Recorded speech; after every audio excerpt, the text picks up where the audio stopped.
ꯁꯣꯝꯗ ꯊꯥꯗꯤ ꯃꯨꯜꯂꯦ ꯃꯔꯣꯏ ꯀꯣꯟ ꯊꯥꯁꯦ ꯍꯥꯏꯅꯔꯦ ꯀꯥꯏ ꯂꯩꯅꯣ ꯅꯪ ꯒꯥꯔꯤꯗꯣ ꯋꯥꯇ ꯊꯥꯎ ꯂꯧꯔꯨꯒꯦꯕ꯭ꯔꯣ ꯐꯗꯤꯒꯣꯝꯗꯨꯗꯤ ꯐꯖꯔꯦ ꯑꯗꯨ ꯂꯥꯛꯇ꯭ꯔꯤꯌꯦꯅꯦ ꯗ꯭ꯔꯦꯁ ꯅꯦꯇꯥꯖꯤꯈꯩꯗꯣ ꯂꯧꯔ ꯆꯠꯂꯕ ꯑꯩ ꯌꯥꯝ ꯃꯃꯥꯡ ꯌꯥꯔꯔꯣꯏ ꯑꯗꯨꯅꯦ ꯍꯥꯏꯁꯦ ꯆꯦꯡꯁꯦ ꯈꯛꯇꯪ ꯇꯞꯄꯁꯦ ꯇꯤꯜꯍꯧ ꯁꯅꯝꯒꯗꯨꯗꯤ ꯃꯥꯏ ꯌꯥꯎꯈꯩꯗꯣ ꯆꯠꯂꯣ ꯊꯥꯎꯒ ꯃꯌꯨꯝ ꯂꯩ ꯍꯥꯏ ꯗꯨꯀꯥꯟ ꯂꯩꯔꯣ ꯑꯩꯈꯣꯏꯗ ꯆꯪꯉꯛꯇꯔꯤ ꯆꯦꯡ ꯂꯧꯕ ꯆꯠꯂꯣ ꯑꯗꯨ ꯄꯨꯂꯤꯁꯀꯩ ꯌꯧꯔꯗ ꯍꯪ ꯀꯥꯏ ꯂꯩꯔꯤꯅꯣ ꯃꯣꯏꯁꯦ ꯀꯥꯞꯄꯤ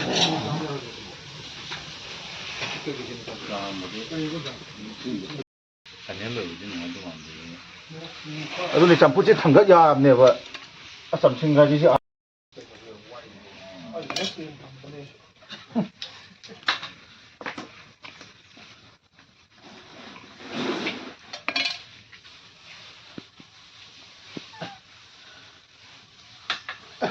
ꯁꯤ ꯕꯣꯇꯜꯁꯤꯡꯒꯤ ꯑꯐꯕ ꯑꯣꯏꯔꯗꯤ ꯁꯤ ꯌꯨ ꯍꯥꯟꯕ ꯑꯁꯤ ꯌꯨ ꯍꯥꯟꯕ ꯅꯠꯇꯕ꯭ꯔꯣ ꯃꯁꯤ ꯃꯩꯇꯩ ꯃꯌꯦꯛꯒ ꯊꯥꯔꯤ ꯀꯔꯤꯅꯣ ꯍꯥꯏꯅꯣ ꯈꯪꯗꯦꯅ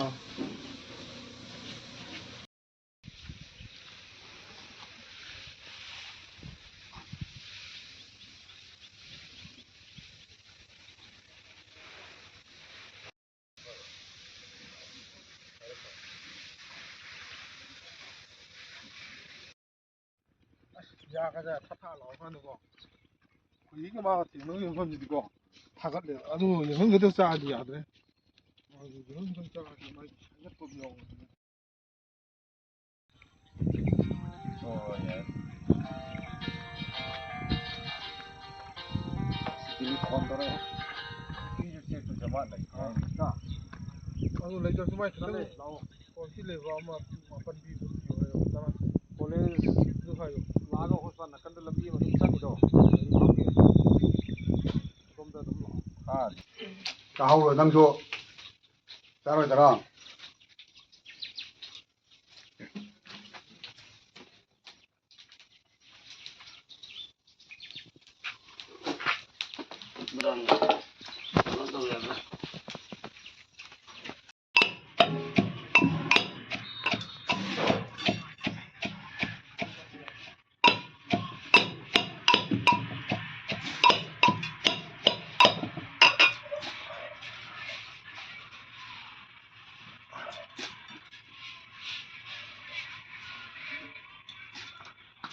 ꯊꯥꯎ ꯃꯨꯜꯂꯦ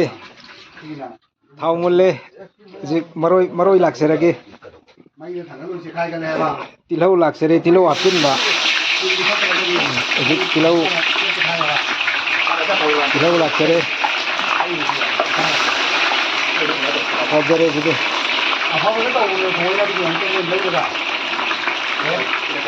ꯀꯣꯛꯇꯥꯒꯤ ꯑꯩꯈꯣꯏꯒꯤ ꯃꯨꯁꯂꯤꯝ ꯏꯆꯤꯟ ꯏꯅꯥꯎꯁꯤꯡꯒꯤ ꯍꯟꯗꯛꯇ ꯄꯥꯡꯊꯣꯛꯈꯤꯕ ꯏꯠꯇ ꯑꯩꯈꯣꯏꯒꯤ ꯋꯥꯔꯗ ꯈꯨꯗꯤꯡꯒꯤ ꯑꯩꯈꯣꯏꯒꯤ ꯀꯤꯆꯟꯒꯤ ꯀꯩꯅꯣ ꯇꯧꯈꯤꯕ ꯑꯗꯨꯒꯨꯝꯕ ꯑꯩꯈꯣꯏꯒꯤ ꯄꯨꯖꯥꯔꯤ ꯑꯣꯏꯈꯤꯕ ꯑꯩ ꯏꯃꯥ ꯃꯄꯥꯅꯤ ꯌꯥꯝꯅ ꯐꯖꯔꯦ ꯇꯤꯜꯍꯧꯁꯦ ꯈꯔ ꯋꯥꯠꯂꯦ ꯀꯥꯔꯦ ꯇꯤꯜꯍꯧꯁꯦ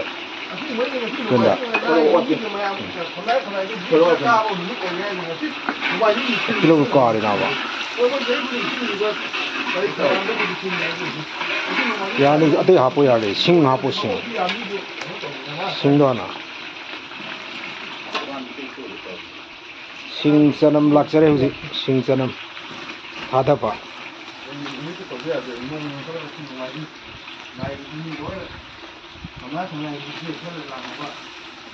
यार वो चाय नहीं था मुझे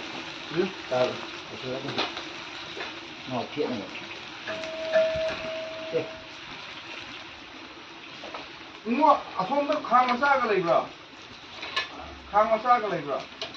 फिर आपको क्या आते तो किया होगा तब सुबह तक होता अरे मन कम ना बा मुझे देख भाई ले क्या तो लेबा के नहीं कुछ ना बा अरे मतलब तो फिल्म मतलब तुम गली ऑफ जाए ना तक कितना ना बा ꯂꯧ ꯆꯅꯝ ꯍꯥꯞꯄ ꯃꯇꯨꯡꯗ ꯈꯥꯕꯩꯅ ꯒꯣꯔꯣ ꯒꯣꯔꯣ ꯒꯣꯔꯣ ꯒꯣꯔꯣ ꯑꯣꯠꯈꯥꯏꯕ ꯑꯅꯩꯕꯤꯅꯤ ꯄꯨꯔꯥ ꯈꯨꯊꯣꯡꯁꯦ ꯑꯅꯩꯕꯤ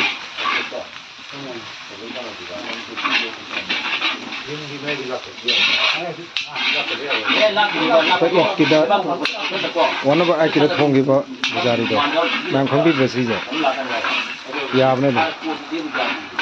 mayam na khoi lam kai ku re kana do jare khamela sin bi bana te si khamela sin bi ni khamela sin ba thada ba jare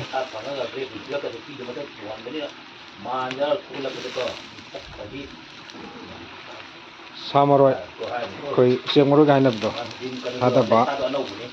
kg tarama thoi ne jing mana okhair ka do taung na bakradi lokho kg muk tawro ngasi thongador ba saje ko di khajin mameng dugu matong mix ne sarudi yaudre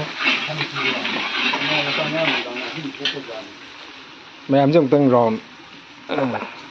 cherke pengoro bia de sumana koi neta jino ju ji koi phadigom mun manba adi taw dilip dinas no sa sama ko puslai ju ji fajare sa samba sugumba ohum wale आपको दोस्ती first round ने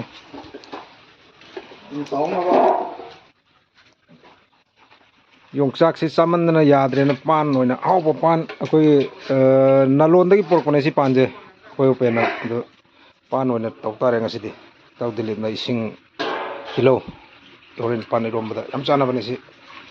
योंचाक से चामन आनी म पान दे अदना जुजे खोना लेजरी बिजे अगेनो बंकिम गी फार्म ने मागी डेयरी फार्म यामना नुंगाई तबमना सिजे मागी अहिंगदा सनाव म पोमबा दो लेगिद्रे हाय तारे मा माथवाई कितंग याम तांगबा सन्निना कोई गायनी की डॉक्टर वेटरनरी द पोदना लास्ट कोई आई एम सॉरी दो अदने ngasiजे याम नुंगाई तबा तारे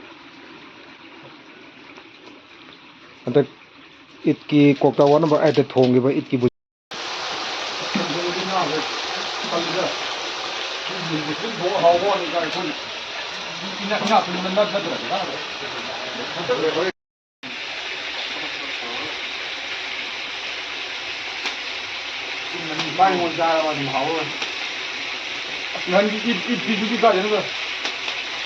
tại con cha bằng giờ khâu nó vậy không con cha bằng cái gì ta ta ngồi mà không biết gì cái lệ không có lùi gì ta được lấy khui cái đồ sai rồi mình này sao mà đồ sai rồi cũng không có phải nó là dùng nó ta tôm này khui gì vậy nó tôm cái mi bút cái lấy bút tới thang rồi ông rồi ngoài hàng cùng đi đâu đây rồi ngoài hàng cái khui đồ thang rồi cái gì cái đồ cá su nó có cái thằng này做你去这里你包进的时候你记得吗？那还跑走来的吧？那活动来的还来着呢？啊，我还我那个我的要求我那个不差别还有。我这个都做了给你。那这些我呢，混哪个的混从帮头单的，哎这混可能我动了他妈把可能把人倒过呢，他弄的弄个海底的。啊，什么的，那把他们都混的歪了都，买我的不下楼都赔你，买弄半ton都不能办的呢，买一下他倒都没生意的嘛，一下把你心说个老亲，那会都皮的，混家都倒回来的。cũng kẹo rồi nó phụ được ai dùng cũng mà ta sạch phải nó làm về thế nào cái nó làm nó thằng nó phải dùng đắng ai dùng ngoài dây nhảy đồ ăn ngoài dây rồi mà thiên về nó thằng cái lục đồ date talido date talido udroyo ở đây ai gì ai tung cũng cái mong cái gì chỉ là tung nhà được ăn mà cái mình đi phụ kẹo rồi xuất sản thằng cái này nhưng mà vậy sao thì yung ai di lay nuai ti em đi xí lấy con khảo đấy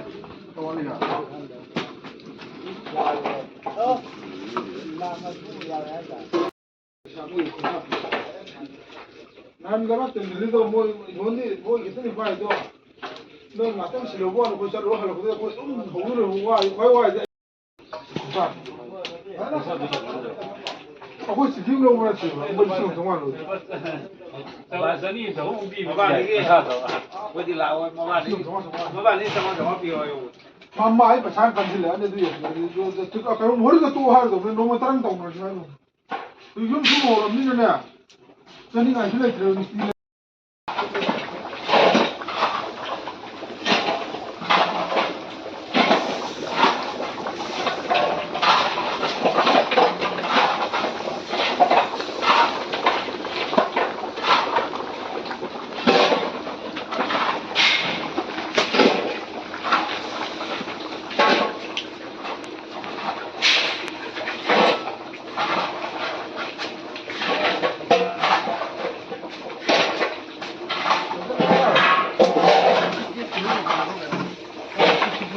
신 통바 살라키 셈이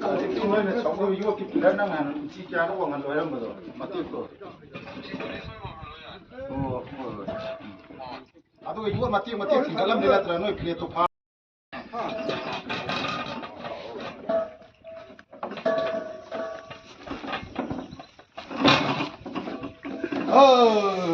요래 이제 야 좀 동세 소금도 싫어 반도지 야로 그러니 지 군이 토이왕한 로바 하라 설설설기 저이 아두가 그노도 이것도 맞게 정말 중나는 있다는 맞게 이것 아우도 동물도 세고 타고 신도 가지고 들어라면 시간 더 세. 심마갈 더 비아니. 진짜 수야니 거 볼 가이거든 능 모르다 보고 수가 나 손 나오네. 나좀 더 비아니. 좀 더 세와. 나도 야네 받아야 지다. 사가는 안 비지 깡고 있어. 신도 더면 신도. 와, 한국 더 세. 한국 더. 머름 줘래 버려. 머름 줘래 버려. 나사. 한번 그럼 어떻게 방송에 주사지 그때 가도 나지 그 농다 나지 그 가본 지 가본도 알았어 아 내가 그 따라 따라 고풍기 막 가는 건데 요 실로 가 그래 거기 오페나 가자 그럼 아 소미가 따뜻하게 밥 먹자 되면 되지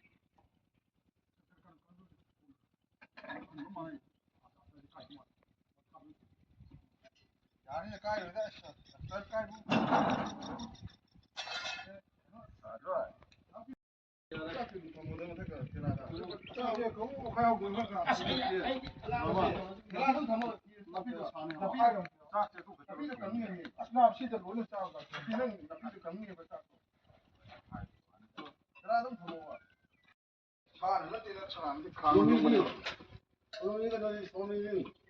그러니 그 아무나 사도 다 모네. 소미니 마로 살짝 하고 싶네. 너도 반 먹고 와.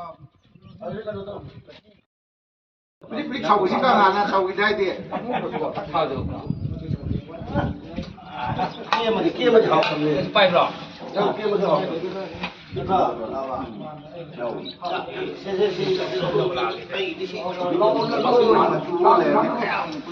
아주 장군네. 장 안에. 저 부수 아주 저 하고 저기 가베도 그 받아 이나 싱주 신주. 시가 몇 가나 돼. 이거 커라.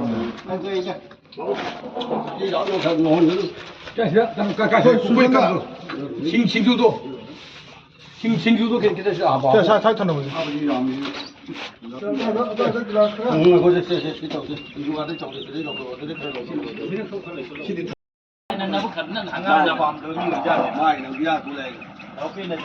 학교 오늘 때 얘기네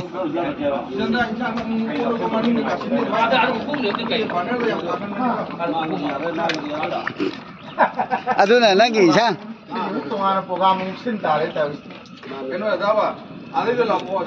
머리 내가 수산다. 이상군도 내자 비로. 야래 저는 집에. 야래 이상군도 가는 이 강도나. 뭐 이거. 저놈대로 우리 좀 인실 올라. sai thì mà chú lái tuổi thế nào vào không hiểu không ra rồi chưa cần nó mới hàng kilo cần gì cái giống đang nghe cần gì cần tàu cái xe năm xe lối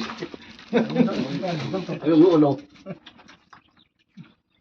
好嘞，咱都没说嘛。这个很难做的。 ใช่ไอ้ขนมตายเกที่ท่าที่เนี่ยน้อยมาเชียร์นี่ตกลงเอาคนนี้มาตกเลยอันนี้เอาหมอนตกที่ยังไม่รู้คงงงเนี่ย 俺们看到了吃了没有？ ทางตะเลยยาเลย 你看到了我就还这里。 ตาดิลิปิน 搬到那干啥嘢咁就？ การฟุกันกัน สิได้ถ้าว่าควายยาวแต่ว่ามีตัวน่ะปั้นเอียงบ่เช่นเนี่ยนี่ 啊，你搬到那个number 里边难道？ ถ้าจะชี้หนกคุ้มลง 知道？ กังนี่กังเลยยาตกยันตัวเลยตัว 俺们这个不 ทางตรงนี้ไปทางตรงสิทางตรงไปตรง ฮะยาสตกยันตัวเลยตัว ทางสิน้ำมาไม่ใช่ยาที่ทาง เจ้าไม่เหี้ยยาว ถ้าสิเจ้ารอดนะฉันตัวฉันเจ้ารอดป่ะ ในท้ายก็จะนั่งมือเนี่ยมาถ้าเป็นลูกกาไปวันนี้ลูกกาไปวันนี้ งานนี้ไม่ต้องให้สิเนี่ยมันเป็นตะวันบินเลยมันสิ รอตั้งแต่ morning kind of evening ฮะ evening เนี่ย น้ามา ใช่ก็มันสกายนึงเลยนะคาราโอเกะนั่งอีสปีกมาซาดูนึงใช่นะไอ้น่ะโปรองใช่ไหมเจ้าเนี่ยแต่ชาดะก็ให้โปรอยู่มากันนะเราเลยนะကိုယ်ဘာလို့ချက်ပမီနေဟင်ဒီကတင်နာငငအဒီအလို ဟုတ်တယ် လည်းငေါ့ဘူး ဘယ်ဘက်ကင်းမလဲရကြတယ်ကရောက်ကဲမမ်ဟစ်စီဒိုနတ်တော့ တရာဂုံငါလမ်ဘီအပိုင်ဘလိရှင်ဂုံမာခီဘီ အကားမင်းကမှုမာ ပါမင်ဂုံယေလမ်ဘီ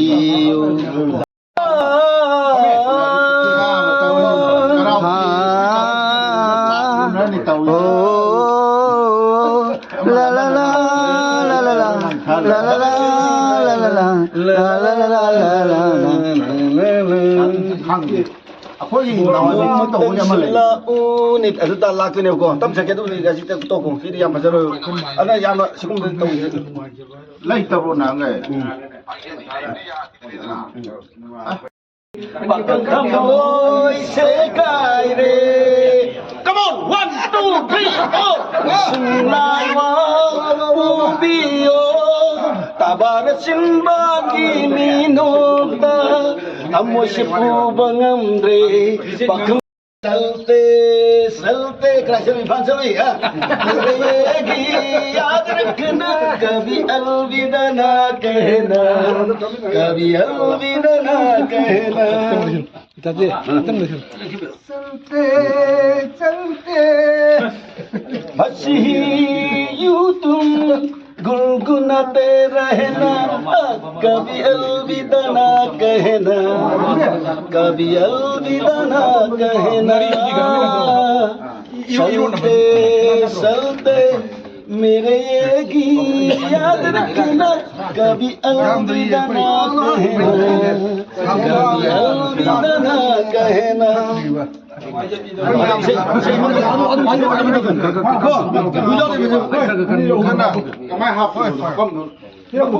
ါတဲ့ 快把空都得改。 ကိုကြီးခလို့တော့ 这么空调。 အ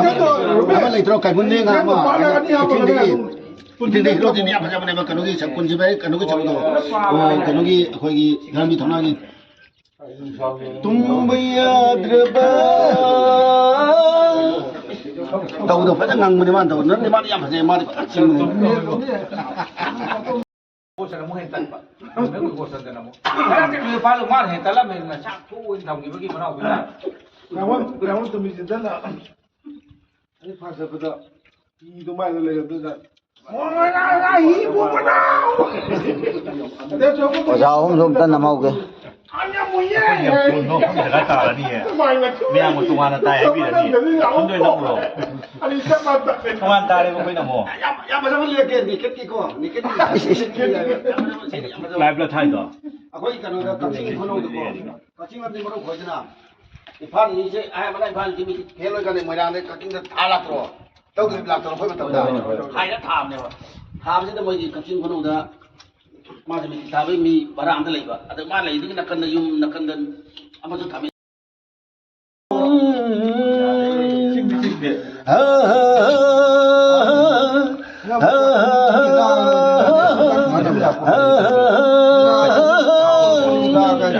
Thank you, thank you, Sani.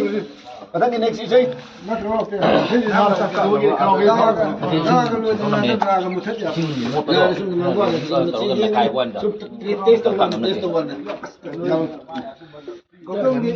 자세 가야 되더라고 봐. 저부터 다 필요. 저부터 다.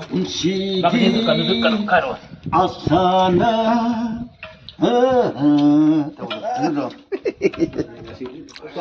Nasidi Inbadi ngasaidi lab nang phone tawra nang phone taw khol ro nang ko ro ha gi Ini aja sih, hai lu bukan. ngasaidi ha gi ni ko ai kan ko do tim mama ka si special na ai gi yam na respected oi ba ai gi nau phang kim gi phang da program mama sinjabani hai ba program sida tongan ba sisak pa ya mama yauri Oke, ai gi to pe na asigi program sida yam na nungai ba segi program mama kutol tong gra matung da ari ba singer mero mi yauri matang ma to ko dura ren bagi atheng ko matam phau da segi tungan ba ari ba seisak anu bu seisak yama kutol tong ko ba to ba program ni hai ba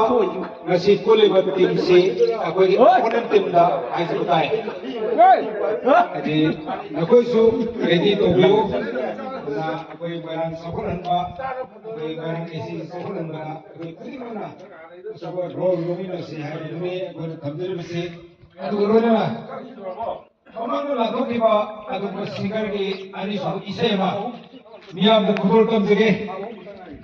आइगे याम नु सिरबा ओलिदर service the मतन साउन ले रोबा अदु बा याम न कोई द्रिंगा दे retail रोबा मिंगो न पंजर बदा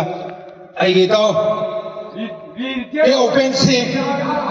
Ani subai say lowi gani open sing. Come on the stage. Taga Sani. Ano to?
very highly celebrity and our young brothers, namely Bankim Sandra. Aduna ako'y kasi audience na ako'y nisa halakanda ako'y mangi bagi tabak tumadi tanukom si JBL speaker mo pangbirat pa siri ako lao film mo adugulo na nasi pangtok siri ba sound light JBL sound pangbirat li ba ay ginaw si film Bankim Singh ako'y na kagat pada loy ba na roy ba tuman ba ako'y gi angle da ako'y gi miyaw gi seba saliba ay ginaw Bankim na pangbirat pa JBL gi sound ni adugulo na hojose ay gi to open open ong miya saktak segi maksi koi nation ge weba soccer gi star player ne ai gi ida open adu mak football da matam sangna sanar matung da all india ssb da service matam kharamu all india gi lebak myam gi seba tor matung da husik thopi raklaba akoi gi irakta lakpiraba adugumba ai gi da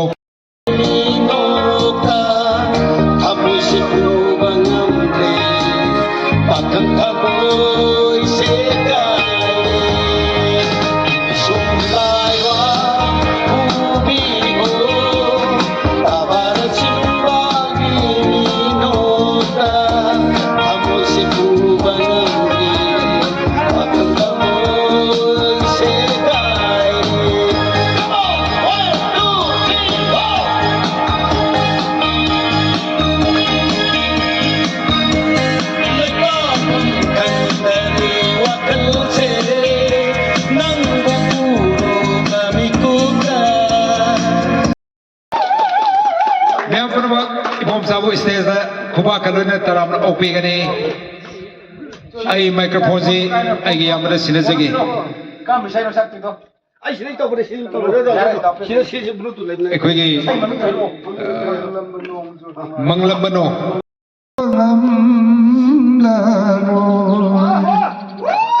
ningamda sakhi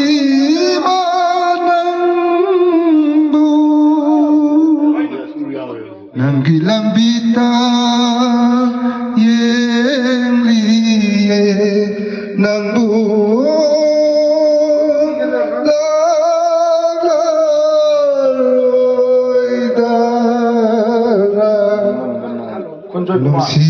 Nusibahuni ay nahana khanglam labam pelani manglambano hono hono lo nang laduna ay nahalaki manglambano hono karigi Churali ngasai makai ay bungay di bara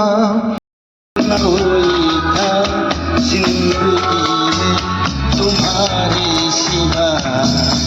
तुम मेरा सागरा तो हम नवा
bao lên cho bà bác sĩ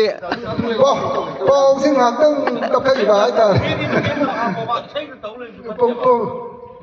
khác vì nó bao thì số nhiều là hai ta đấy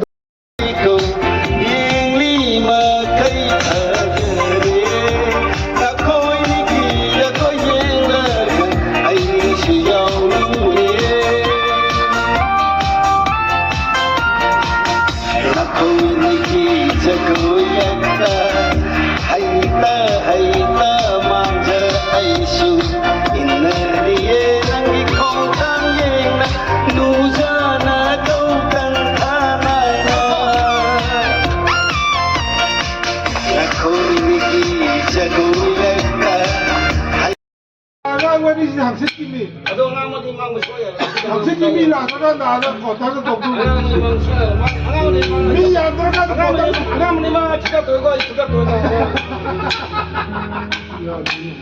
아강 받는데 미야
Sri Thongam Sanji Singh Malemda Manipur amasung India bu masak takliba aikoi gi culture amasung sports bu pungning thogat pada doinana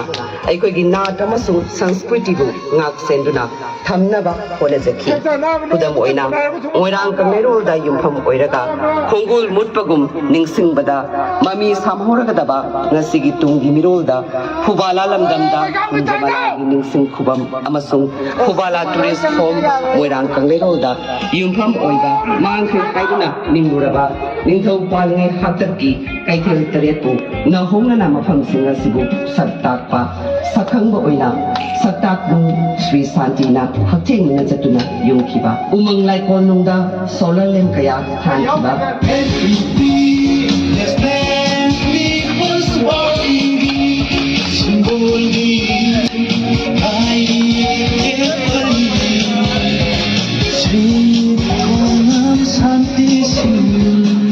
Muslim singing sing naba chakin thana lakaba Ramzan ni matamda yuthau kuding sangduna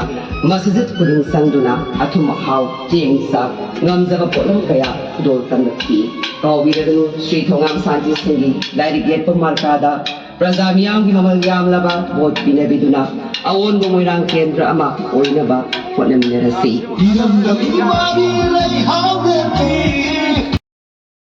Kam cha sai no sum cha sai ro Haton Suresh adu dharma so dharma she dan ka ko taro yo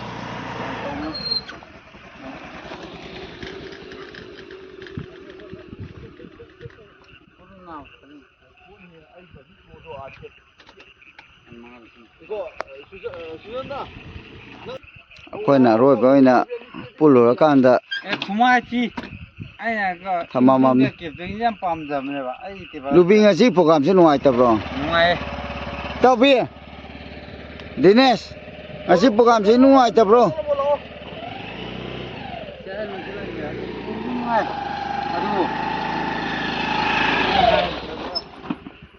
si pha maya si de ne khoi na ngasi tau si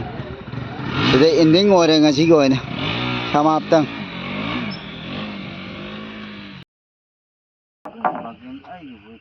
nang sip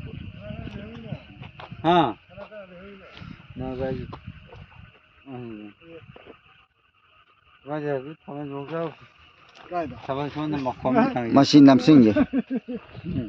makom thang si ame so na sak som lo lo ne na ba nang so ngasi party se yaw da ba mi ro yaw ye ba do korong la ba activa ura ma do an tu men lo la de du nang na kau tam sa da na eh ta ga yaw de chalo không là không để số thầm lên tại anh ra thầm lâu thầm nhiều chỗ sửa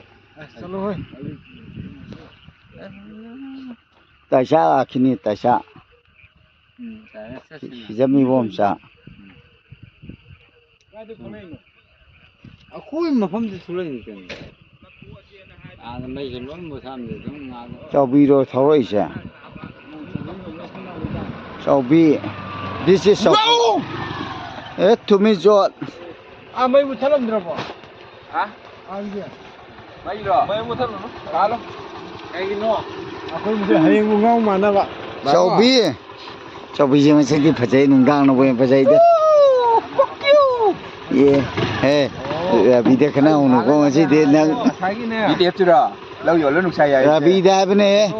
bạc cái đó thế rồi cô lô lô nhà thế gì năm một cô lô lô mới xin năm mua hay gì đó cái này ba rabi na ba chau bi ne tek tau khale na ba no da cái này rồi video bắt cái máy cái mà cái màu của ice bi de yaw dui ne ba cái mua cái lo thau do lo mamme na ba pham ka no thau si thau lo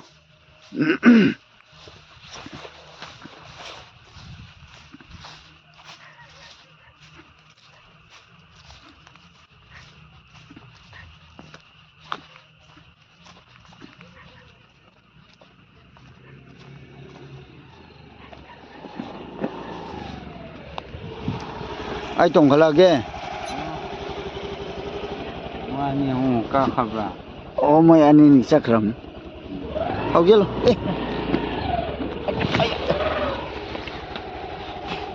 sak thu gì đi